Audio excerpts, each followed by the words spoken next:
Madame, mademoiselle, monsieur, bonsoir. Je suis très heureux de vous retrouver ce soir, à la charnière de 2 années, à ce moment particulier où il me paraît opportun de jeter un regard rétrospectif ou prospectif dans l'ordre des réflexions philosophiques ou morales. Mon rôle ne m'appelle évidemment pas à évoquer des situations d'ordre politique ou économique. Bien entendu, en citoyens attentifs à l'avenir de notre pays, nous pouvons nous réjouir que des solutions adéquates puissent être trouvées aux difficultés de la gouvernance d'une patrie déchirée par des forces centrifuges et, à l'inverse, déplorer la perte d'emplois subie par des milliers de personnes, dans le nord comme dans le sud de notre pays, en espérant que ces travailleurs retrouvent sans retard un métier à la mesure de leurs compétences. En citoyens attentifs à l'avenir de notre pays, il nous reviendra aussi de considérer avec attention les résultats des prochaines élections. Le nationalisme agressif des uns, l'indolence coupable des autres, pourrait entraîner un blocage préjudiciable de nos institutions et reporter à un trop long terme des réformes et des avancées qui sont nécessaires à tous les citoyens. J'arrête ici cette évocation des difficultés que réserve l'avenir. La pensée et les hommes n'a pas pour mission d'intervenir dans les débats relatifs au gouvernement de la cité. Elle a l'ambition de réfléchir, de vous faire réfléchir aux projets et aux idéaux de la laïcité, non seulement dans le déroulement de la vie publique, mais aussi, surtout, dirais-je, au regard de la vie intellectuelle et morale quotidienne. Depuis plus de 50 ans, la radio et la télévision de service public accueillent nos productions au sein de leur programmation. Parfois, quelque peu tardive, il est vrai. Et je voudrais saisir l'occasion qui m'est offerte de remercier les directeurs de production, les réalisateurs et les techniciens pour les tâches multiples et importantes qu'ils accomplissent tout au long de l'année grâce à toutes ces personnes dont le visage vous est inconnu, mais dont la présence active est indispensable. Nous avons l'occasion de vous retrouver toutes les semaines, le mardi soir, le samedi ou le dimanche matin. Comment concevons-nous cet idéal laïque dont je vous parlais il y a un instant? Nous ne le voyons nullement comme un message doctrinal, philosophique ou politique à vous délivrer, à vous imposer. Nous ne disposons d'aucune recette miracle, applicable en tout temps et en tout lieu, et nous vous engageons à regarder avec un œil critique tout ce qui, en tant de circonstances diverses, affirme sans prévaloir. Nous vous proposons une marche à suivre d'ordre intellectuel.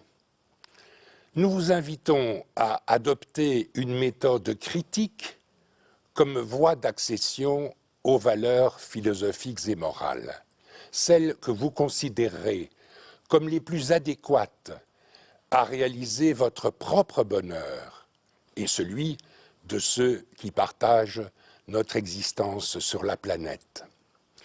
Nous concevons donc le libre examen comme une méthode de pensée non contraignante, comme une attitude consistant à réfléchir en toute liberté sur les idées ou les idéologies qui se répandent dans la société, sur les événements qui concernent notre existence personnelle et sur les liens que nous entretenons avec les autres, en privé et en public.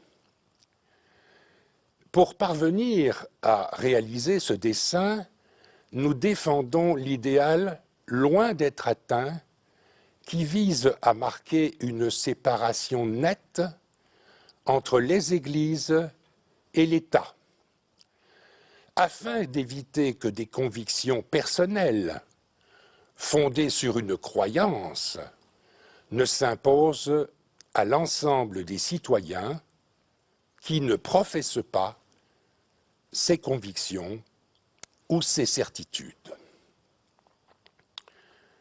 Ce but généreux, qui est totalement fondé sur le respect de l'autre, n'est pas près d'être concrétisé.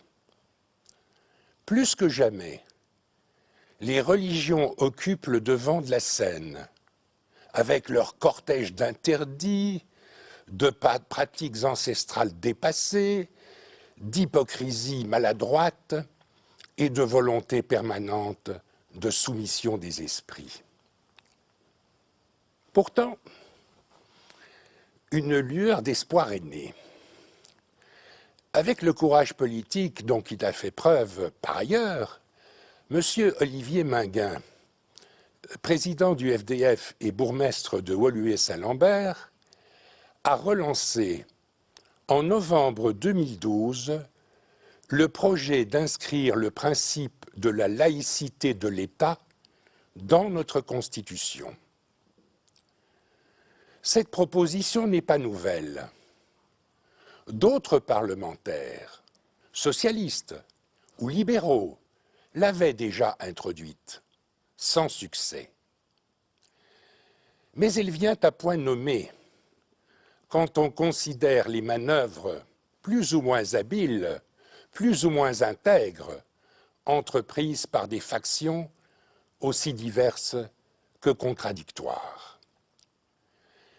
Et, quoi qu'en disent les représentants des familles politiques cléricales, ou historiquement inspirées par le cléricalisme, une telle disposition, consacrée par le texte fondateur de notre démocratie, n'est pas inutile. Elle rappellerait, avec opportunité, que les prescriptions ou les interdictions imposées par les religions ne doivent pas intervenir dans la définition ou dans l'application de la loi.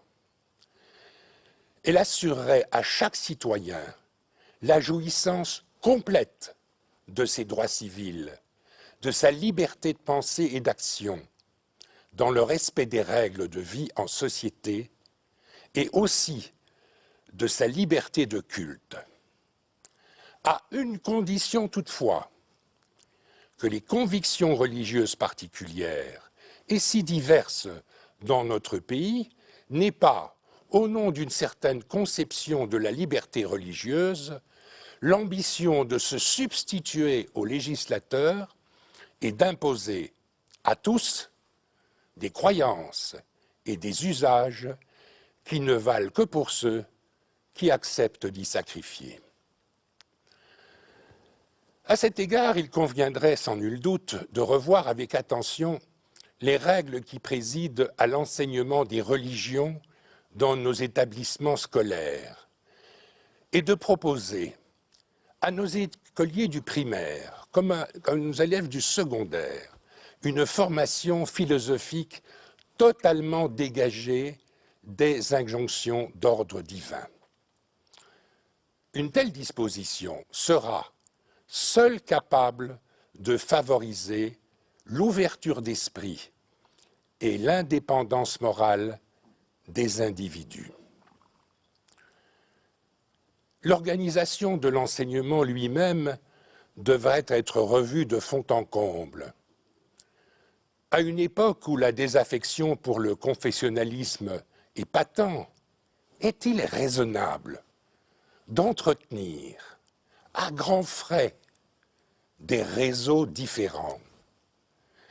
Les économies substantielles qui pourraient être réalisées permettraient sans nul doute d'accorder plus de moyens aux écoles existantes, d'abandonner ce maladroit décret sur les inscriptions dont souffrent tant de familles, et surtout d'améliorer la formation des élèves et des maîtres.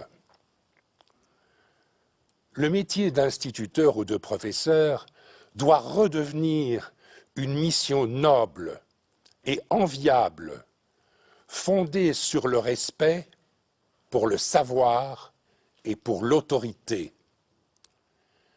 Une maîtrise réelle de la langue maternelle, à l'enseignement de laquelle on devra consacrer infiniment plus de temps, nous permettra de gravir quelques degrés dans les enquêtes PISA, si décevantes pour les écoles de la communauté Wallonie-Bruxelles. En terminant mon propos de ce soir, encouragé par l'espoir de voir concrétiser dans les textes constitutifs la laïcité de l'État, je voudrais chaleureusement remercier tous ceux, nombreux, qui nous témoignent par diverses voies leur satisfaction et aussi leur critique à l'égard de nos émissions. Il n'y a pas pour nous de meilleur encouragement à agir en faveur des idéaux philosophiques de la laïcité. Je vous souhaite une heureuse année 2014.